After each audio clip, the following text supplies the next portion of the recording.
गुरुर्साक्षात् परब्रह्म तस्मै श्रीगुरवे नमः। कृष्णाय वासुदेवाय हरये परमात्मने प्रणतक्लेशनाशाय गोविन्दाय नमो नमः। कृष्णाय वासुदेवाय देवकीनन्दनाय च नन्दगोपकुमाराय गोविन्दाय नमो नमः।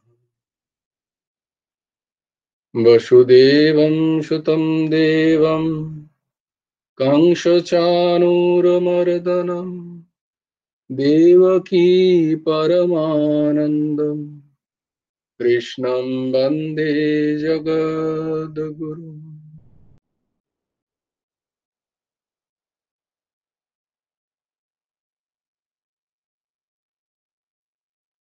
নবকুমার চতুষ্পাঠীর আর একটা অধ্যায় তোমাদের সকলকে স্বাগত। আমরা যে শ্লোকগুলো করছিলাম সেগুলো একবার আজকে উচ্চারণ করি। ধর্মক্ষেত্রে কুরুক্ষেত্রে সমবেতায়ুৎসব মামকাः পাণ্ডবশ্চৈব কিম অকুর্বত সঞ্জয় यत्र योगेश्वरः कृष्णो यत्र पार्थो धनुर्धरः तत्र श्रीर्विजयो भूतिर्ध्रुवा नीतिर्मतिर्मम। यदा यदा हि धर्मस्य ग्लानिर्भवति भारत अभ्युत्थानमधर्मस्य तदात्मानं सृजाम्यहम्। परित्राणाय साधूनां विनाशाय च दुष्कृताम् धर्म संस्थापनार्थाय संभवामि युगे युगे। कर्मण्येवाधिकारस्ते मा फलेषु कदाचन मा कर्मफलहेतुर्भूर्मा ते सङ्गस्त्व कर्मणि योगस्थः कुरु कर्माणि संगं त्यक्त्वा धनञ्जय सिद्ध्या सिद्धौ समो भूत्वा समत्वं योग उच्यते। विहाय कामान् यः सर्वान् पुंश्चरति निष्क्रियः निर्ममो निरहङ्कारः सा शान्तिम् अधिगच्छति। तमेव शरणं गच्छ सर्वभावेन भारत तत्प्रसादात् परां शान्तिं स्थानं प्राप्स्यसि शाश्वतम्। तद्विद्धि प्रणिपातेन परिप्रश्नेन सेवया उपदेक्ष्यन्ति ते ज्ञानं ज्ञानिनः तत्त्वदर्शिनः। श्रद्धावान् लभते ज्ञानं तत्परः यतीन्द्रियः ज्ञानं लब्धा परां शान्तिम् अचिरेणाधिगच्छति। कार्पण्यदोषोऽपहतो स्वभावः पृच्छामि त्वां धर्मसम्मूढचेताः यश्रेयः सन्निश्चितं ब्रूहि तन्मे शिष्यस्तेऽहं साधि मां त्वां प्रपन्नम्। सर्वधर्मान् परित्यज्य मामेकं शरणं व्रज अहं त्वां सर्वपापेभ्यो मोक्षयिष्यामि मा शुचः। चञ्चलं हि मनः कृष्ण प्रमाथि बलवदृढम् तस्याहं निग्रहं मन्ये वायुरिवोषु दुष्करम्। असंशयं महाबाहो मनो दुर्निग्रहं चलम् अभ्यासेन तु कौन्तेय বৈরাগ্যেণ চ গৃহতে। তাহলে আমরা ছিলাম শ্রীমদ্ ভগবদ গীতার, কালকে আমরা 14 নম্বর শ্লোক দেখেছি, তাই তো? সর্বমেতদৃतं মন্যে যন্মাनं বদসি কেশব, নাহি তে ভগবান ব্যক্তিম বিদুর্দেবা ন দানবাঃ। আজকে আমরা 15 নম্বর শ্লোক দেখব। আমার সাথে সাথে তোমরাও উচ্চারণ করো। স্বয়মেবাত্মনাত্মানম স্বয়মেবাত্মনাত্মাত্মম বেত্থু ত্বং পুরুষোত্তম, বেত্থু ত্বং পুরুষোত্তম, ভূতভাবন ভূতেশ, ভূতভাবন ভূতেশ, দেবদেব জগৎপতে, দেবদেব জগৎপতে। স্বয়মেবাত্মনাত্মানম বেত্থু ত্বং পুরুষোত্তম, ভূতভাবন ভূতেশ, দেবদেব জগৎপতে। ভূত ভাবন, হে ভূত ভাবন, ভূতেশ, হে ভূতেশ, দেব দেব, হে দেব দেব, জগৎপতে, হে জগৎপতে, পুরুষোত্তম, হে পুরুষোত্তম, তম আপনি, স্বয়ং এব, স্বয়ংই, আত্মনা নিজের দ্বারা, আত্মানাম নিজেকে, বেত্থু জানেন।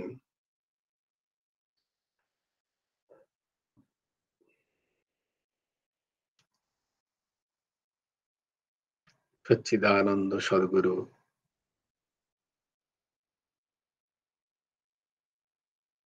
অনন্ত গুণগণ নিলয়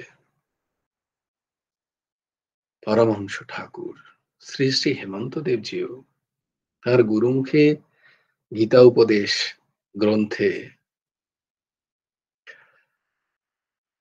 লিখছেন যে নিরূপাধিক ও স্বউপাধিক ভগবানের দ্বিবিধ রূপ।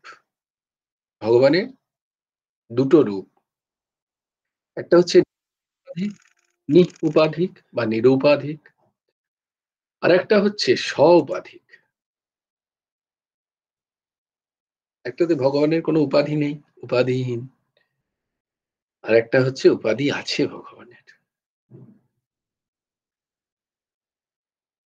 সেই ব্যাখ্যাতে এই শ্লোকেরই ব্যাখ্যা সেটা। ভগবান সকলের আদি ও অজ্ঞেয়, সে কারণ তিনি অন্যের উপদেশ ব্যতীতই নিজে নিজেকে অবগত আছেন। ভগবানই সকলের আদি, ভগবানের থেকে আর কেউ আগে নেই, তিনি সবের প্রথম, আদি। তাই গুরুদেব এখানে বলছেন যে শ্রী ভগবানের দ্বিবিধ রূপ, নিরূপাধিক ও সোপাধিক।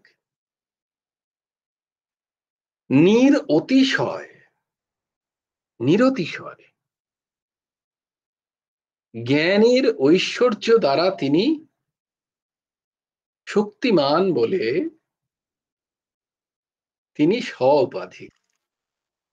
মানে তার যে উপাধি, সেই উপাধি হলো তিনি অনন্ত জ্ঞানের আকর, তিনি সমস্ত জ্ঞানের, অনন্ত নয়, তিনি সমস্ত জ্ঞানের আকর। অনন্ত মনের মধ্যেও যেন কেমন একটা অন্তর ভাব আসছে, কিন্তু সমস্তর মধ্যে সমস্ত, সর্বজ্ঞানের আকর। সেই জ্ঞানের যে ঐশ্বর্য তার মধ্যে আছে, তাই তিনি যেহেতু এই পূর্ণ জ্ঞানের ঐশ্বর্য তার মধ্যে আছে, তাই তাকে বলা হচ্ছে তিনি উপাধি। এই উপাধি তার মধ্যে আছে যে তিনি সমস্ত জ্ঞানের দ্বারা শক্তিমান।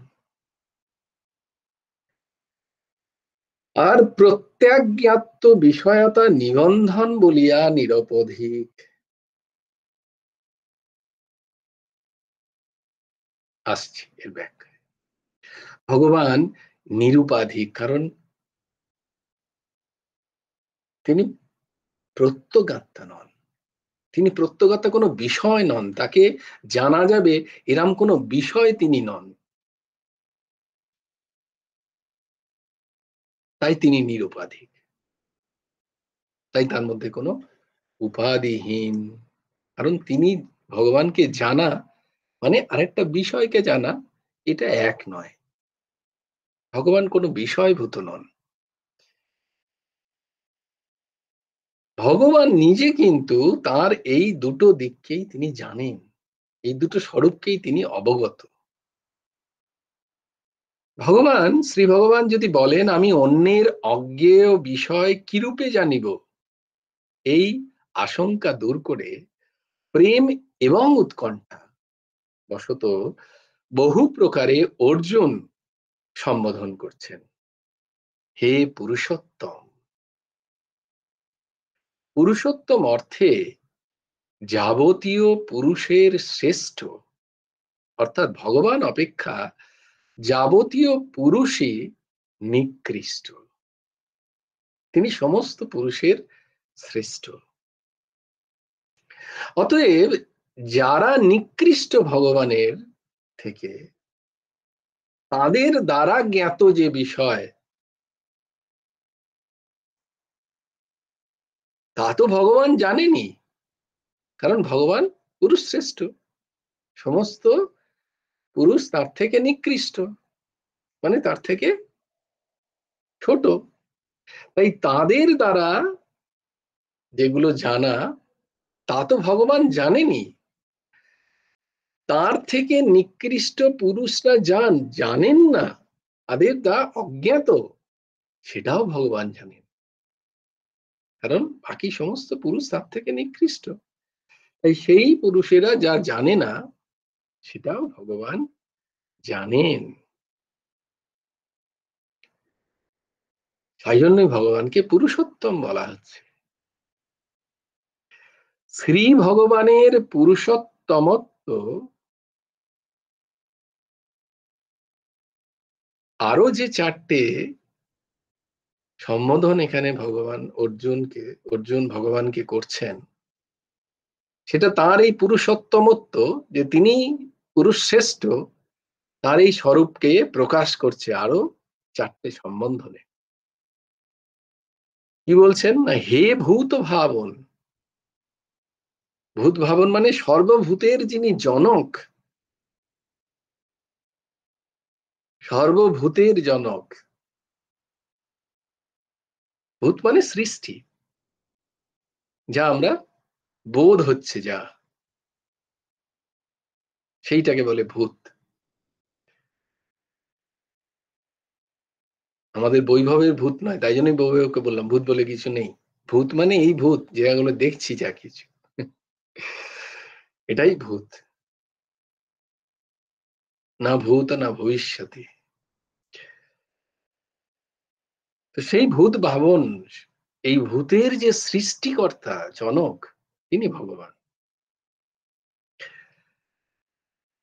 আমাদের যিনি সৃষ্টিকর্তা, আমাদের সামনেই দেখা যায় যে আমাদের সৃষ্টিকর্তা আমাদের পিতা মাতা, কিন্তু সেই পিতা মাতাই যে আমার ইষ্ট হবে তার তো কোনো মানে নেই। পিতা মাতা আমার ইষ্ট নাও হতে পারে, কিন্তু ভগবানের ক্ষেত্রে তা নয়। ভগবান যেমন সমস্ত ভূতের জনক, তেমনি সমস্ত ভূতের ইষ্ট, সমস্ত ভূতের শরণাগতির রক্ষাকর্তাও ভগবান। তাই ভগবানকে ভূতেশ বলা হয়। সমস্ত ভূতের ইষ্ট ভূত, প্লাস ইস থেকে ভূতেশ, ইষ্ট। তিনি সমস্ত প্রাণীগণের, সমস্ত ভূতের নিয়ন্তা। আমাদের লৌকিক ক্ষেত্রে আমাদের যিনি নিয়ন্তা হন কখনো কখনো, তিনি যে আমাদের আরাধ্য হবেন তার কোনো মানে নেই, বা যিনি আরাধ্য লৌকিক জায়গায়, কিন্তু ভগবান নিয়ন্তাও এবং আরাধ্য। তাই তিনি দেব দেব। যেমন নিয়ন্তা এবং আরাধ্য মানে আমাদের যে নিয়ন্ত্রণ করছেন, ধরো বৃষ্টি,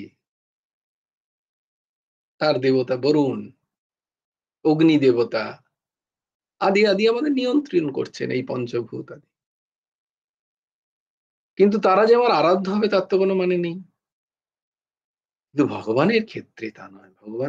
ভগবান হচ্ছেন এইসবেরও নিয়ন্তা, আবার এদের আরাধ্য বটে। তাই জন্য তিনি দেব দেব, অর্থাৎ সর্ব আরাধ্য দেবগণেরও তিনি আরাধনীয়। সমস্ত দেবতারাও তাকে আরাধনা করেন, কারণ সমস্ত দেবতারাও নিয়ন্ত্রিত ভগবানের শক্তি দ্বারা।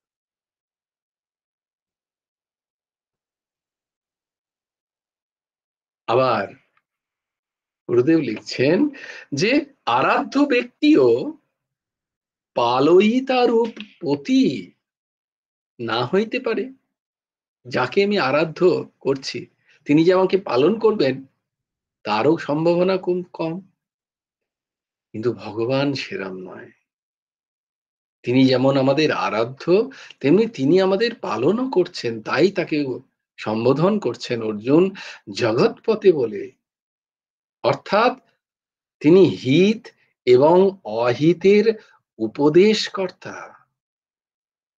তিনি আমাদের উপদেশ দেন কোনটা হিত কোনটা অহিত, যা আমাদের সঠিক পালনে সাহায্য করে নিজেদেরকে।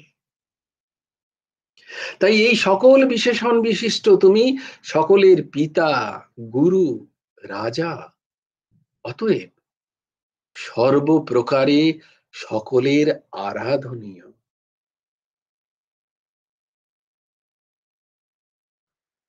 তাই ভগবানের অজ্ঞতা বলে কোনো বিষয় নেই।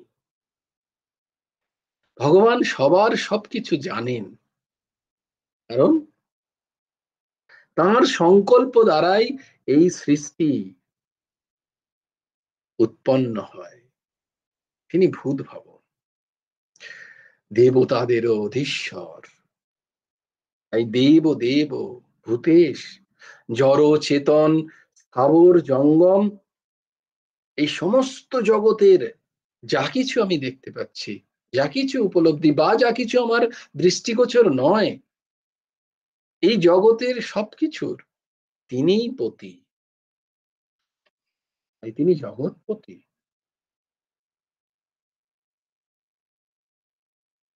এবং তিনি পুরুষোত্তম। এই যে পাঁচটা সম্বোধন ভগবানকে করছেন অর্জুন, কি কি? ভূত বাবন, ভূতেশ, দেব দেব, জগৎপতে ও পুরুষোত্তম। এই পাঁচটা সম্বোধন ধারা যেন বৈদিক সনাতন পরম্পরায় যে পঞ্চ উপাসনা আছে, কি কি পঞ্চ উপাসনা? না, সূর্যের উপাসনা হয়, শিবের উপাসনা হয়, গণেশজির উপাসনা হয়, শক্তির উপাসনা হয় এবং বিষ্ণুর উপাসনা। এই পাঁচটা সম্বোধন দ্বারা যেন এই এক একটা উপাসনার দ্বারা আমরা যা কিছু প্রতিষ্ঠা করতে চাই, এই সব কিছুর সমন্বয় যেন ভগবানের মধ্যে আছে। তাই এইভাবে অর্জুন সম্বোধন করছেন। ভূত ভাবন সূর্যদেব, শিব হচ্ছেন ভূতেশ, শিবেরও আরেক নাম ভূতেশ, তিনি সব ভূতের ইষ্ট। দেব দেব গণেশজিকে আমরা দেবতা শ্রেষ্ঠ বলে তাকে প্রথম পূজন করি। দেব দেব। এই জগৎ ধারণ, জগৎ চলছে শক্তির দ্বারা, মহামায়ার দ্বারা, তাই জগৎ পথে। আর পুরুষোত্তম সেই বিষ্ণু। ঈশ্বর কোটির এই পঞ্চ দেবতাদের বাচক বলেও ভগবানকে এই সবের সমন্বয় হিসেবে চিহ্নিত করছেন অর্জুন এই 5 রকম সম্বন্ধ দ্বারা, সম্বোধন দ্বারা। যার মধ্যে এই 5টা জিনিসই বর্তমান, যা দ্বারা এই সমস্ত জগৎ ব্যাপ্ত, তাঁর কাছে কিছুই অজ্ঞাত নেই। তিনি সবকিছু জানেন এবং তিনি সবকিছু জানার পরে তিনি নিজেকেও জানেন, তিনি নিজের সম্বন্ধেও অবগত। তিনি যখন নিজেকে জানতে চান, তার জন্য তাকে কিছু আলাদা কোনো তৃতীয় কোনো অন্য বিষয়ের সাহায্য নিতে হয় না। যেমন উদাহরণ দেখো, এই চোখ সবাইকে দেখছে, চোখ সবাইকে দেখছে, তো সবকিছু চোখের দ্বারা প্রকাশিত হচ্ছে আমাদের কাছে, আমরা দেখতে পাচ্ছি সবকিছু। কিন্তু চোখ কি চোখকে দেখতে পারে? বলে না, আয়নায় দেখতে পারে। এই আয়না একটা দরকার না? একটা আয়না দরকার। আমি যদি চোখকে দেখতে চাই, তাহলে একটা আয়না দরকার। চোখ তো চোখকে দেখতে পারে না, না?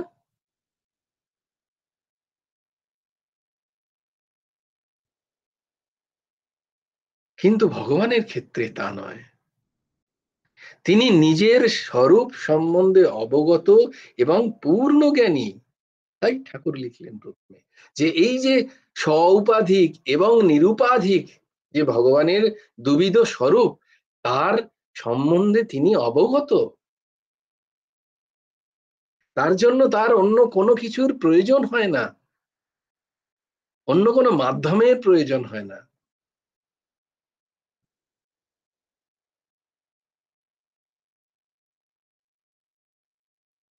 ঠিক তেমনি জীব যেহেতু ভগবানেরই অংশ, তাই জীবেরও নিজেকে জানার জন্য অন্য কোনো মাধ্যমের প্রয়োজন নেই। না মনের প্রয়োজন, না বুদ্ধির প্রয়োজন, না অহমের প্রয়োজন, না চিত্তের প্রয়োজন। কারণ মনের দ্রষ্টা বুদ্ধি, বুদ্ধির দ্রষ্টা অহম, অহমের দ্রষ্টাকে, অহম কে কে দেখছে? দ্রষ্টা মানে দেখছে কেউ একজন, একজন নিয়ন্ত্রণ করতে পারে। আমাদের মন আমরা মানিয়ে নি কিভাবে? বুদ্ধির দ্বারা, বিচারের দ্বারা, জ্ঞানের দ্বারা আমরা মনকে মানাই। তার মানে মন বুদ্ধির অধীন। আচ্ছা, এই বুদ্ধিকেও আবার আমরা বোঝাতে পারি আমাদের অহম দ্বারা, তাকে পরিচালিত করতে পারি। কিন্তু যে অহম, অহম ব্রহ্মাস্মি, যে ভাব, তার দ্রষ্টাকে, তাকে কে পরিচালিত করছে? তাকে পরিচালিত করছেন স্বয়ং আত্মা, যা ভগবানের অংশ।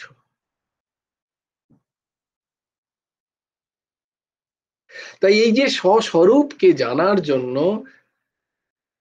বস্তুতঃ কোনো কিছুর প্রয়োজন নেই, কোনো দ্বিতীয়ের প্রয়োজন নেই, বা প্রয়োজন শুধু নেই, তা দ্বারা জানাও যায় না। মন, বুদ্ধি, চিত্ত, অহংকার বা অন্যান্য সমস্ত ইন্দ্রিয় দ্বারা যা কিছু প্রাকৃত, যা কিছু প্রাকৃত, এই প্রকৃতিজাত বস্তু দ্বারা যা অপ্রাকৃত, স্বয়ং ভগবানের অংশ, তাকে জানা যায় না।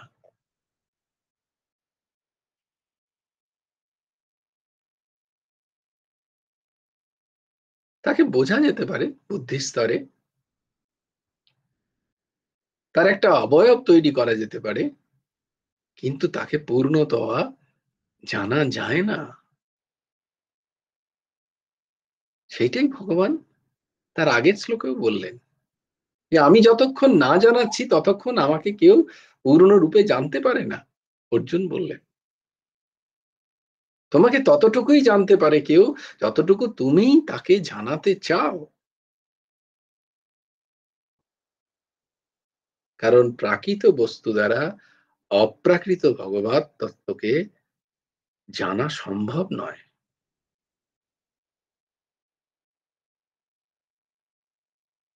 তাই ভগবানের অংশধূত হওয়ায়, ভগবানের মতোই যে জীব সত্তা, যে জীবের স্বরূপ, যে আমাদের স্বরূপ স্বয়ংকে জানার জন্য কোনো কারণ প্রয়োজন নেই, কোনো বস্তুর অপেক্ষা রাখে না, কোনো ইন্দ্রিয়ের অপেক্ষা রাখে না।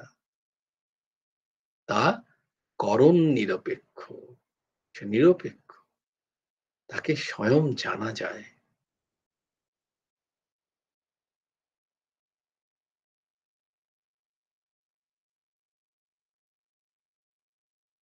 কোনো কিছুকে জানার যদি আমি চেষ্টা করি, আত্মতত্ত্বকে আমি জানার চেষ্টা করছি, মানে কি আত্মতত্ত্ব একটা বস্তু হয়ে যাবে, একটা বিষয় হয়ে যাবে, আমি সেটাকে জানার চেষ্টা করছি, হবে না।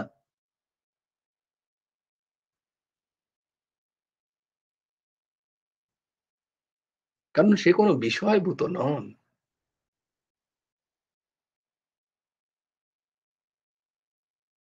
কারণ তিনি যে তত্ত্ব, আত্মতত্ত্ব, সে সবার দ্রষ্টা, সে সবাইকে জানে। তাহলে আমি যাকে জানি, আমি যখন পুরুষশ্রেষ্ঠ, তাই যে আমাকে, তাহলে সে পূর্ণরূপে জানতে পারে না। আমি যার জ্ঞাতা, সে জ্ঞেয় নয়, মানে তাকে জানা যায় না, তাকে বোঝা যায়। জানতে গেলে তার কৃপা চাই। কি স্থিতি হয় না, রামচরিত মানুষে তুলসীদাসজি মহারাজ লিখছেন, সই জানাই যেহি দেউ জানাই, জানাত তুমহি তুমহাই হই যায়। মানে যখন আমি জানতে পারি, তখন আমি সেই হয়ে যাই। ব্রহ্মবিদ ব্রহ্মৈব ভবতি, যিনি ব্রহ্মকে জানেন তিনি ব্রহ্ম হয়ে যান। তিনি বলতে পারেন না যে আমি জেনেছি সেটা এই রকম, কেউ এখনো বলতে পারেননি। কারণ সেখানে গেলে বিলীন হয়ে যায় স্বস্বরূপ, স্বস্বরূপে প্রতিষ্ঠিত হলে। কারণ ওটাই তোমার স্বরূপ, তাকে ব্যাখ্যা করা যায় না। তাই বলছেন এখানে যে তুমি তোমাকে জানতে পারো, হে ভূত ভবন, হে ভূতেশ, হে দেব দেব, হে জগৎপতে, হে পুরুষোত্তম, আপনি স্বয়ংই নিজের দ্বারা নিজেকে জানেন। जय जय श्री राधे, जय जय श्री सीताराम, हर हर महादेव। भज गुरु हेमंत देव राधे श्याम, जप हरे कृष्ण हरे राम। जय जय श्री राधे, जय जय श्री राधे, जय जय श्री राधे।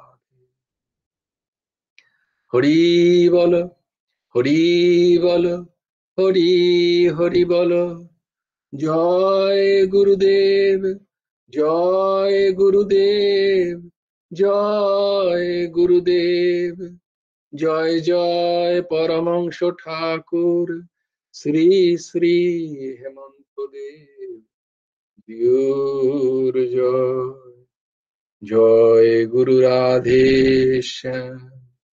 রাধে শ্যাম, রাধে শ্যাম, শ্যাম শ্যাম রাধে রাধে, রাধে কৃষ্ণ, রাধে কৃষ্ণ, কৃষ্ণ কৃষ্ণ রাধে রাধে। জয় গুরু রাধে শ্যাম। সবাই ভালো থেকো, সুন্দর থেকো, সুস্থ থেকো। জয় গুরু রাধে।